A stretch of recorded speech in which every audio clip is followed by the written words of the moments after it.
4 of our trip across the Panama Canal aboard the stunning Regent Seven Seas Explorer.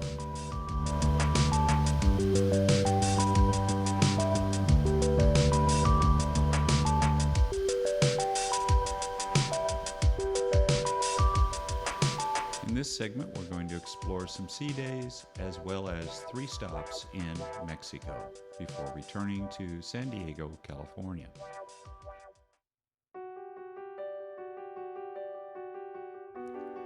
Another lovely sea day, this time en route to Acapulco, Mexico.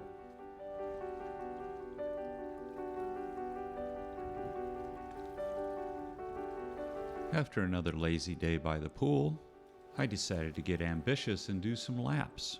I set a goal of about 250.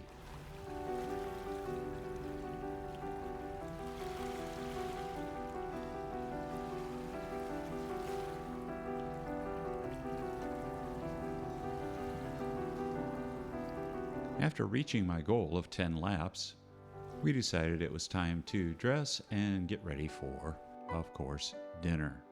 And dinner again, this time, would be at the main dining room, Compass Rose.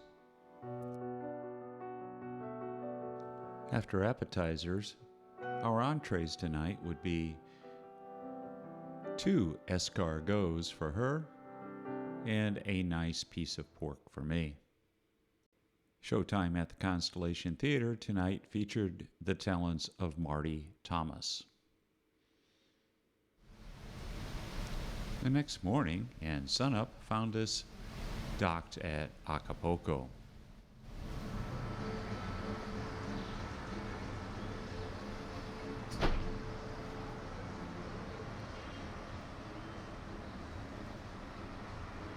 Acapulco definitely had a bigger city vibe. We had a full day of shore excursion scheduled, and after breakfast we got right to it. One of the more famous things in Acapulco, of course, are the cliff divers. So that was our first stop.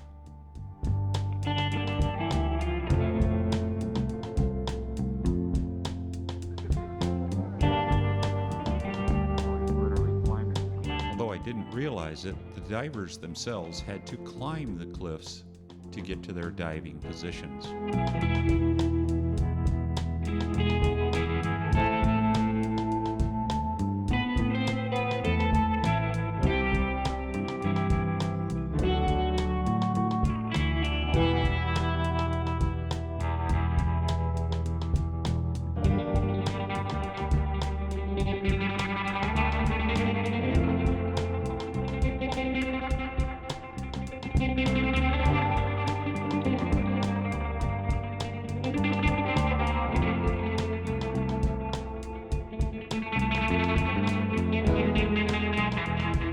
This business of climbing the cliffs certainly seemed dangerous to me, but the divers made it look absolutely effortless.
Next stop after the cliff diving was Los Flamencos, a hotel famous in the 20s, 30s, and 40s as a retreat for gangsters and movie stars.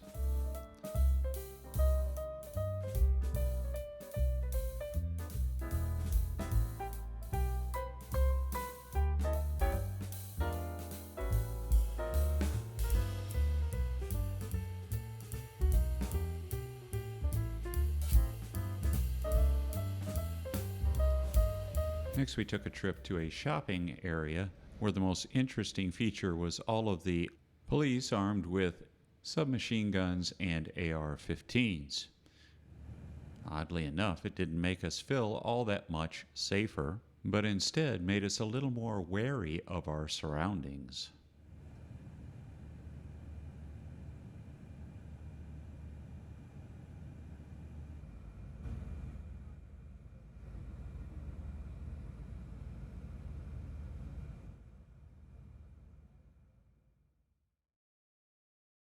The Chapel of Peace was built upon a hilltop in Acapulco to honor two sons who had died in a plane crash upon the hill on which it was built. A gated community now exists on the only road up to the chapel. Permission is needed from the community for large groups of people to visit the chapel. Also, no large tour vehicles are allowed on the streets, so we had to disembark our bus and get into smaller vans in order to access the chapel. The area is indeed peaceful and offers stunning views of Acapulco.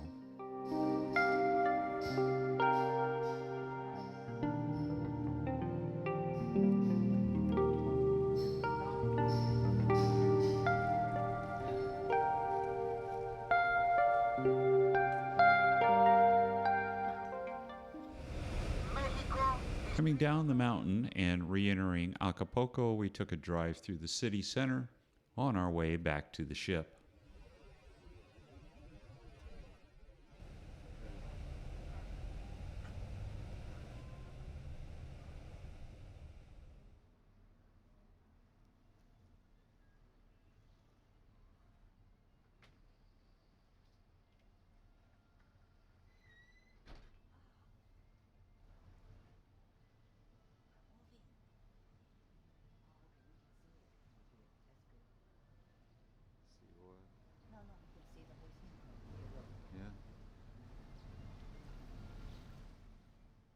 Once back on board the Seven Seas Explorer, we were just in time to change clothes and get ready for dinner.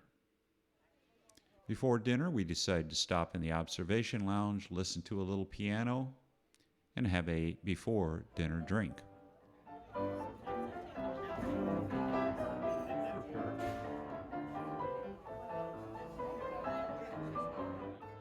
Dinner this evening would be at Chartreuse, Regent's by reservation French dining establishment. Chartreuse is elegant to the extreme. The food, the ambience, and the experience on this outing was fantastic.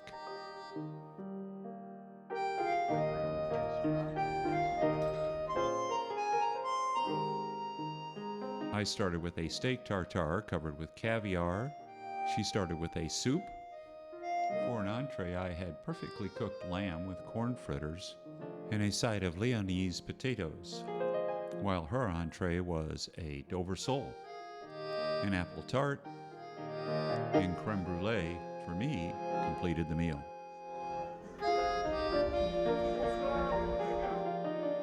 Tonight in the Constellation Theater, more comedy and magic from Greg Moreland. Another day at sea brought us a special treat at the pool grill for lunch. Today was Seafood Extravaganza Day. Unfortunately, I didn't get a shot of it, but our executive chef was serving up the paella for the day. After fooling around for the rest of the day, it was time for another night with Caterina Rosa in the Constellation Theater.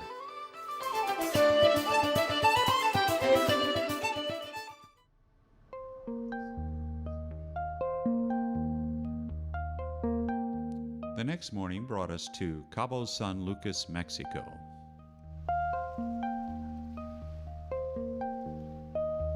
Cabo is certainly a party town, and since we got there in the morning, there wasn't much of a party going on.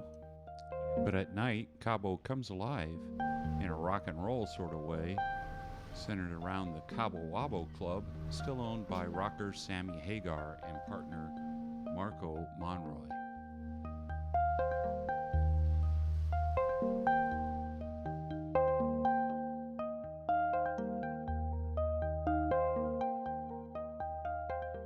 After breakfast, we traveled through Cabo San Lucas on the way to the Arts District in San Jose del Cabo.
After the Arts District, we stopped at Casa del Cuervo. There we learned about tequila from one of the descendants of Jose Cuervo and had a little light lunch.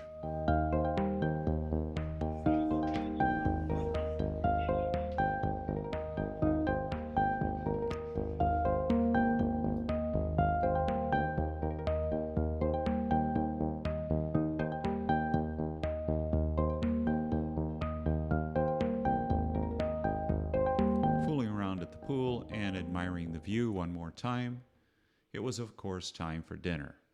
And dinner tonight would be again at Prime 7, the steak and chop house on Regent Seven Seas Explorer.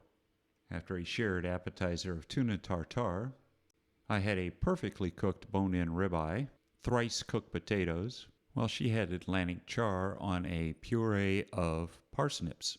Dessert for her was a white chocolate mousse cake, and for me, back to my standby of the key lime pie. With the Regent singers and dancers still on lockdown, tonight's headliners at the Constellation Theater were Dennis and Alina, accompanied by the Regent Signature Orchestra. Yet another day at sea, while en route to Ensenada, brought us an interesting lunchtime treat at the Pool Grill. It was Tex-Mex Blowout Day.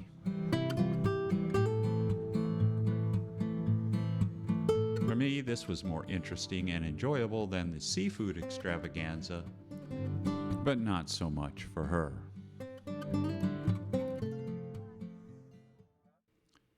Dinner that night was back at Campus Rose. Entrees tonight included a beef welly for me and scallops for her. Showtime tonight in the Constellation Theater was again the talents of Marty Thomas.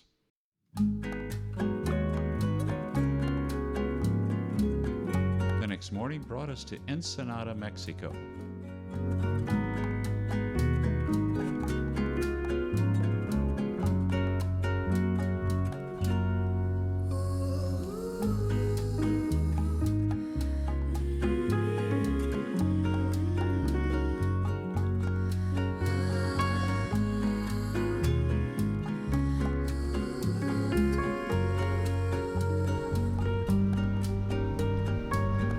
First stop on our tour of Ensenada was the House of Culture. treated to a margarita before setting down for some folk dancing that never happened, and some quite lively and entertaining mariachi.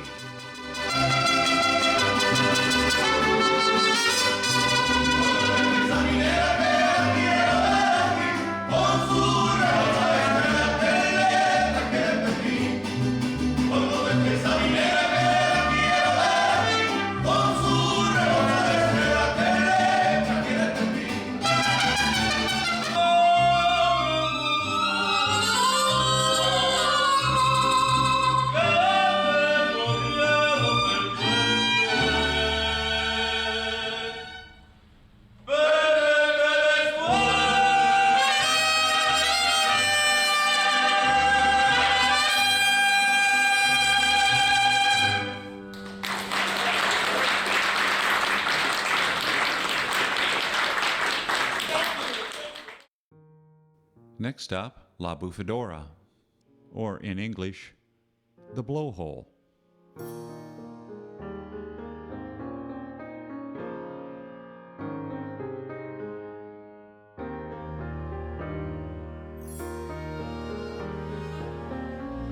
The trip to the Blowhole was about an hour long, hugging the coastline near Ensenada.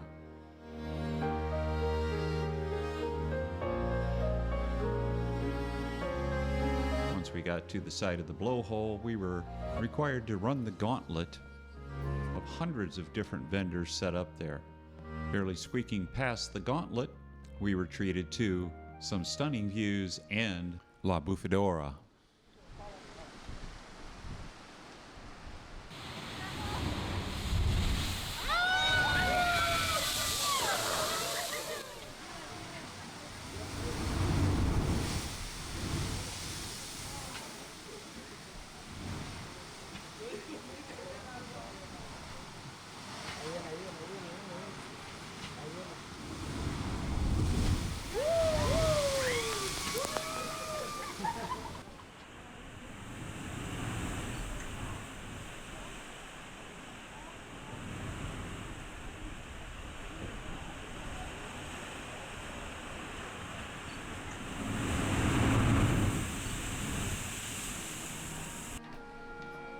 Be patient.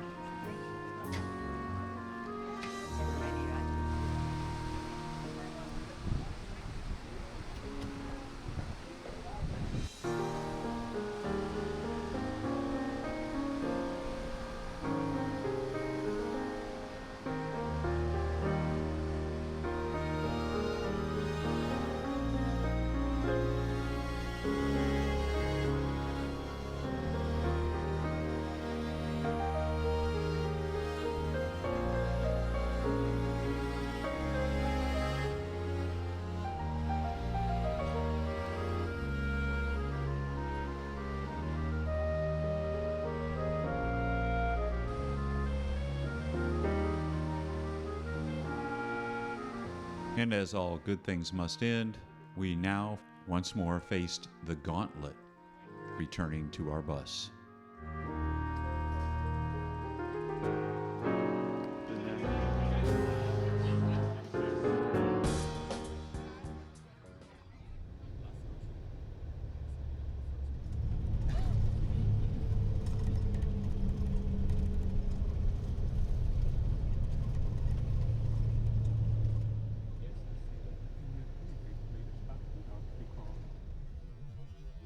After returning to the ship, we changed clothes, headed up to the observation lounge. We saw what appeared to be Imperial walkers, sending us off on our journey home. Our final night, it was one more time to the Pacific Rim for dinner. And just as before, every dish was great, the ambience was great, and the wait staff was stellar.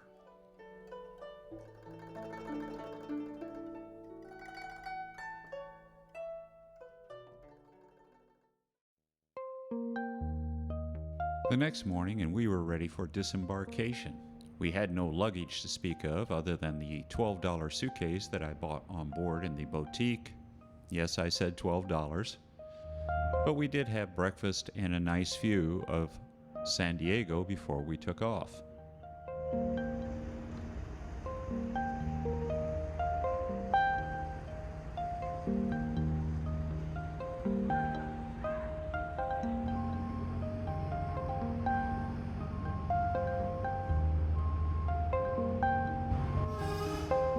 So it was bye-bye California, hop on a plane, and eventually hello to Texas.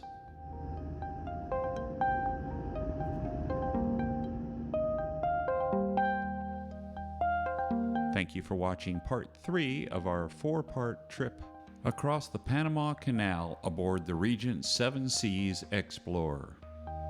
If you enjoyed this, please take time to like and subscribe. There is more content coming from past trips and new trips as they occur. Part 4 will provide a lot more detail on the Regent Seven Seas Explorer.